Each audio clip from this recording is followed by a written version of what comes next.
Hi ಎಲ್ಲರಿಗೂ ನಮಸ್ತೆ. Ramesh ಉರ್ಪಿನವರು vlogs YouTube ಚಾನಲ್ಗೆ ತಮಗೆಲ್ಲರಿಗೂ ಆತ್ಮೀಯವಾದಂಥ ಸ್ವಾಗತ. ಗೆಳೆಯರೇ, ನಾನು ಇವತ್ತೊಂದು ಇಂಪಾರ್ಟೆಂಟ್ ಆದಂಥ ಮಾಹಿತಿಯನ್ನು ಹೇಳಿಕೆ ಹೊಟ್ಟಿದ್ದೀನಿ. ಏನಪ್ಪ ಅಂತಂದರೆ ನಾವು ಎಲ್ಲ ಏನಪ್ಪ ಅಂತಂದರೆ ಈಗ ಗೌರ್ಮೆಂಟು, ಸೆಮಿ ಗೌರ್ಮೆಂಟು ಎಲ್ಲ ಸರ್ಕಾರಿ ನೌಕರರು ಏನಿರ್ತೀವಿ ಎಲ್ಲರೂ ಒಂದು ಈ ಪೋಸ್ಟ್ ಲೈಫ್ ಇನ್ಶೂರೆನ್ಸನ್ನು ಮಾಡಿಸಿರ್ತೀವಿ. ಸೊ ಏನು ನಾವು ಪೋಸ್ಟ್ ಲೈಫ್ ಇನ್ಶೂರೆನ್ಸನ್ನು ಮಾಡಿಸಿರ್ತೀವಿ, ಅದನ್ನು ತಿಂಗಳ ನಾವೇನು ಮಾಡ್ತಿರ್ತೀವಿ, ಪ್ರೀಮಿಯಮ್ ಅಮೌಂಟನ್ನು ತುಂಬ್ತಾ ಹೋಗ್ತಿರ್ತೀವಿ. ಈ ಪೋಸ್ಟ್ ಲೈಫ್ ಇನ್ಶೂರೆನ್ಸ್ ಮಾಡಿಸೋ ಇನ್ನೊಂದು ಹೆಲ್ಪ್ ಏನಪ್ಪ ಅಂತಂದರೆ ಇವಾಗ ಈ ಇನ್ಶೂರೆನ್ಸ್ಗಳ ಮೇಲೆ ನಮಗೆ ಲೋನ್ ಸಿಗುತ್ತೆ. ಸೊ ಯಾವಾಗಾದರೂ ನಮಗೆ ಕಷ್ಟ ಕಾಲಕ್ಕೆ ದುಡ್ಡಿನ ಅವಶ್ಯಕತೆ ಇದ್ದಾಗ ಅಥವಾ ಏನೋ ಒಂದು ಸಮಯ ಸಂದರ್ಭಕ್ಕೆ ನಮಗೆ ತುಂಬ ದುಡ್ಡು ಅವಶ್ಯಕತೆ ಆದರೆ ನಾವೇನು ಮಾಡ್ತೀವಿ ಅಂತಂದರೆ ಲೋನನ್ನು ಮೊರೆ ಹೋಗ್ತೀವಿ. ಸೊ ಹಾಗೆ ಕೂಡ ನಾವು ಏನಪ್ಪ ಅಂತಂದರೆ ಈ ಪಿ ಎಲ್ ಐ ಇನ್ಶೂರೆನ್ಸ್ ಪಾಲಿಸಿಗಳ ಮೇಲೆ ನಾವು ಲೋನನ್ನು ಪಡ್ಕೋಬೋದು. ಸೊ ಆ PLI ಇನ್ಶೂರೆನ್ಸ್ಗಳ ಮೇಲೆ ಯಾವ ರೀತಿಯಾಗಿ ಲೋನ್ ಪಡ್ಕೋಬೋದು ಮತ್ತು ಆ ಎಲಿಜಿಬಿಲಿಟಿ ಕಂಡೀಷನ್ಸ್ ಏನೇನಿದ್ದಾವೆ ಅನ್ನೋದನ್ನು ನಾವು ಈಗ ನಾನು ಹೇಳ್ತಾ ಹೋಗ್ತೀನಿ. ಸೊ ಯಾರ್ಯಾರು ಈ ವಿಡಿಯೋನ ನೋಡ್ತಿದ್ದೀರಿ ಸ್ಕಿಪ್ ಮಾಡದೆ ಕಂಪ್ಲೀಟಾಗಿ ನೋಡಿ ಅಂತ ಹೇಳ್ತಾ ನಾನು ಈಗ ಮಾಹಿತಿಯನ್ನು ಹೇಳಕ್ಕೆ ಹೊರಡ್ತೀನಿ. ಸೊ ಏನಪ್ಪ ಅಂತಂದರೆ ಈ PLI ಇನ್ಶೂರೆನ್ಸ್ ಪಾಲಿಸಿಗಳು ಬೇರೆ ಟೈಪ್ಗಳು ಬೇರೆ ಬರ್ತವೆ. ಒಂದು ಎಂಡೋಮೆಂಟ್ ಟೈಪ್ ಆಗಿರ್ಬೋದು, ಇನ್ನೊಂದು ಏನೋ ಯುಗಳ ಸುರಕ್ಷೆ ಆಗಿರ್ಬೋದು, ಹೋಲ್ ಲೈಫ್ ಇನ್ಶೂರೆನ್ಸ್ ಆಗಿರ್ಬೋದು, ಕನ್ವರ್ಟಿಬಲ್ ಹೋಲ್ ಲೈಫ್ ಇನ್ಶೂರೆನ್ಸ್ ಆಗಿರ್ಬೋದು.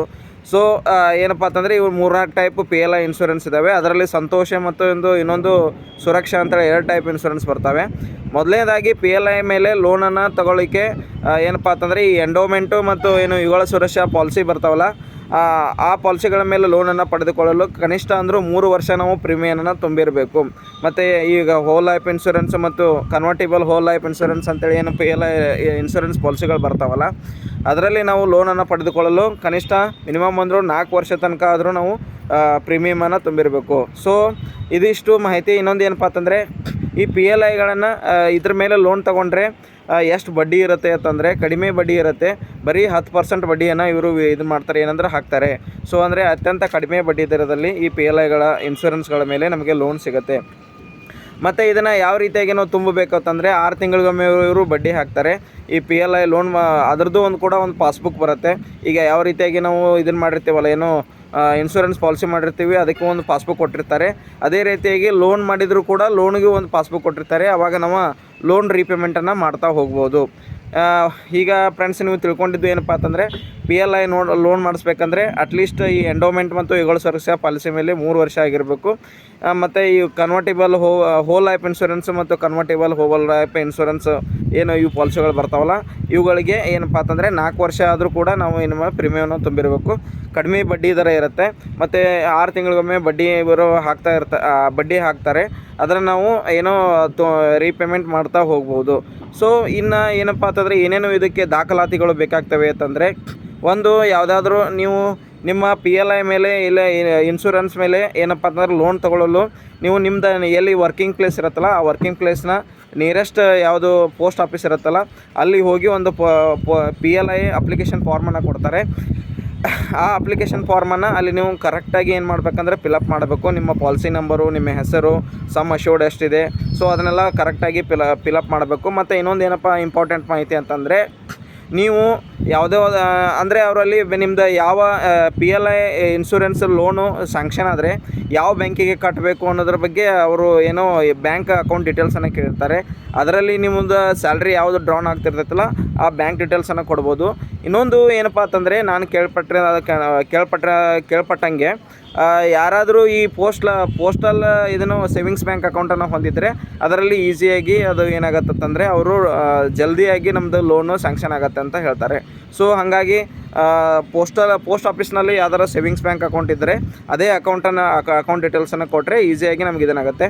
ಇಲ್ಲಾಂದರೆ ನಾವು ಬೇರೆ ಅಕೌಂಟ್ಗೆ ನಾವು ಇದನ್ನು ಮಾಡ್ಕೋಬೇಕಂದ್ರೆ, ಅಂದರೆ ಲೋನನ್ನು ಸ್ಯಾಂಕ್ಷನ್ ಮಾಡಿಸ್ಕೋಬೇಕಂತಂದರೆ ನಾವು ಚೆಕ್ ಬುಕ್ ಲೀಪನ್ನು ನಮ್ಮದು ಅಂದರೆ ಯಾವ ಬ್ಯಾಂಕಿನ ಡೀಟೇಲ್ಸನ್ನು ಕೊಟ್ಟಿರ್ತೀವೋ ಆ ಬ್ಯಾಂಕಿನ ಬ್ರ್ಯಾಂಚಿನ ಒಂದು ಚೆಕ್ ಲೀಪನ್ನು ನಾವು ಕ್ಯಾನ್ಸಲ್ಡ್ ಮಾಡಿ ಕೊಡಬೇಕಾಗತ್ತೆ.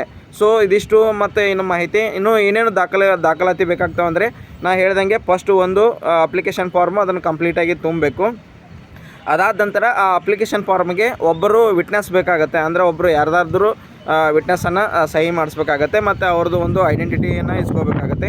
ಅದಾದ ನಂತರ ನಿಮ್ಮದು ಯಾವುದು ಬ್ಯಾಂಕ್ ಡೀಟೇಲ್ಸ್ ಇದೆಯಲ್ಲ ಆ ಬ್ಯಾಂಕ್ ಡೀಟೇಲ್ಸ್ದು ಫ್ರಂಟ್ ಪೇಜನ್ನು ನೀವು ಸೆಲ್ಫ್ ಅಟೆಸ್ಟೆಡ್ ಮಾಡಬೇಕು. ಅದಾದ ನಂತರ ಒಂದು ಪ್ಯಾನ್ ಕಾರ್ಡ್ ಜೆರಾಕ್ಸು ಅದಾದ ನಂತರ ನಿಮ್ಮದು ಆಧಾರ್ ಕಾರ್ಡ್ ಜೆರಾಕ್ಸು ಮತ್ತು ಒರಿಜಿನಲ್ ಪಾಲಿಸಿ ಬಾಂಡನ್ನು ಅದಕ್ಕೆ ಅಟ್ಯಾಚ್ ಮಾಡಿ ನೀವು ಏನಪ್ಪ ಅಂತಂದರೆ ನೀವು ನಿಮ್ಮದು ನಿಯರೆಸ್ಟ್ ಪೋಸ್ಟ್ ಆಫೀಸ್ಗೆ ಹೋಗಿ ಅದನ್ನು ಕೊಟ್ಟರೆ ಅವರು ಅದನ್ನು ಏನು ಮಾಡ್ತಾರಂತಂದರೆ ಪ್ರೊಸೆಸಿಂಗ್ ಮಾಡ್ತಾರೆ. ಸೊ ಇದು ಯಾವ ರೀತಿ ಪ್ರೊಸೆಸಿಂಗ್ ಆಗುತ್ತಂದರೆ ಪ್ರತಿಯೊಂದು ಡಿಸ್ಟಿಕ್ನಲ್ಲೂ ಅಥವಾ ಏನು ಹೆಡ್ ಪೋಸ್ಟ್ ಆಫೀಸ್ ಇರ್ತಾವಲ್ಲ ಅಲ್ಲಿ ಸೆಂಟ್ರಲ್ ಪ್ರೊಸೆಸಿಂಗ್ ಸೆಂಟರ್ ಅಂತ ಇರುತ್ತೆ. ಅವರು ಏನು ಮಾಡ್ತಾರೆ ಅಂದರೆ ನಿಮ್ಮ ಲೋನ್ ಅಪ್ಲಿಕೇಶನನ್ನು ಪ್ರೊಸೆಸಿಂಗ್ ಮಾಡಿ ನಿಮ್ಮ ಲೋನ್ ಅಮೌಂಟನ್ನು ಜಮಾ ಮಾಡ್ತಾರೆ.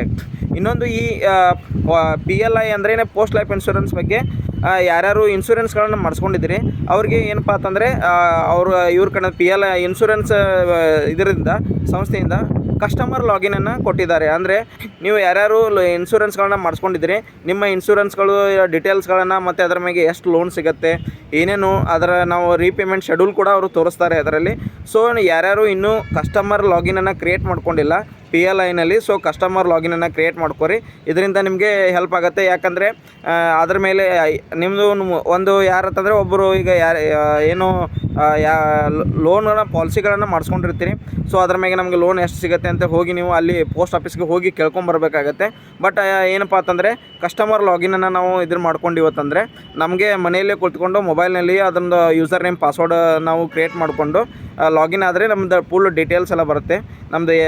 ಮತ್ತು ನೀವು ಅದರಲ್ಲಿ ಏನಪ್ಪ ಅಂತಂದರೆ ನಿಮ್ಮ ಕಮ್ಯುನಿಕೇಷನ್ ಅಡ್ರೆಸ್ಸು ಮತ್ತು ಇನ್ನಿತರ ಡೀಟೇಲ್ಸ್ಗಳನ್ನ ನೀವು ಅಪ್ಡೇಟ್ ಕೂಡ ಮಾಡ್ಕೋಬಹುದು. ಸೊ ಇಷ್ಟೆಲ್ಲ ಅದರಿಂದ ಬೆನಿಫಿಟ್ಸ್ ಇದ್ದಾವೆ. ಸೊ ಯಾರ್ಯಾರು ಕಸ್ಟಮರ್ ಲಾಗಿನನ್ನು ಕ್ರಿಯೇಟ್ ಮಾಡ್ಕೊಂಡ್ರು ಇದರಿಂದ ನಿಮಗೆ ತುಂಬ ಹೆಲ್ಪ್ ಆಗುತ್ತೆ ಅಂತ ಹೇಳ್ತಾ, ಸೊ PLI ಲೋನ್ ಮಾಡಿಸ್ಲಿಕ್ಕೆ ಏನೇನು ಮಾಹಿತಿ ಮತ್ತು ಏನೇನು ದಾಖಲಾತಿಗಳು ಬೇಕಂತೇಳಿ ನಾನು ಇಲ್ಲಿವರೆಗೆ ಮಾಹಿತಿಯನ್ನು ಹೇಳಿದ್ದೀನಿ. ಇದರಿಂದ ನಿಮಗೆ ಈ ಮಾಹಿತಿ ಇಷ್ಟವಾಗಿದ್ದರೆ ನನ್ನ ವಿಡಿಯೋನ ಲೈಕ್ ಮಾಡಿ, ಹಾಗೆ ನನ್ನ ಯೂಟ್ಯೂಬ್ ಚಾನಲ್ನ ಸಬ್ಸ್ಕ್ರೈಬ್ ಮಾಡಿ, ಹಾಗೆ ಪಕ್ಕದಲ್ಲಿರ್ತಕ್ಕಂತಹ ಬೆಲ್ ಬಟನ್ನ ಪ್ರೆಸ್ ಮಾಡಿ. ಇದರಿಂದ ಮುಂಬರುವ ನನ್ನ ಎಲ್ಲ ವಿಡಿಯೋಗಳ ನೋಟಿಫಿಕೇಷನ್ ನಿಮಗೆ ಸಿಗುತ್ತೆ ಅಂತ ಹೇಳ್ತಾ ಮತ್ತೆ ಮುಂದಿನ ವಿಡಿಯೋದಲ್ಲಿ ಭೇಟಿಯಾಗೋಣ. ನಮಸ್ಕಾರ, ಜೈ ಹಿಂದ್.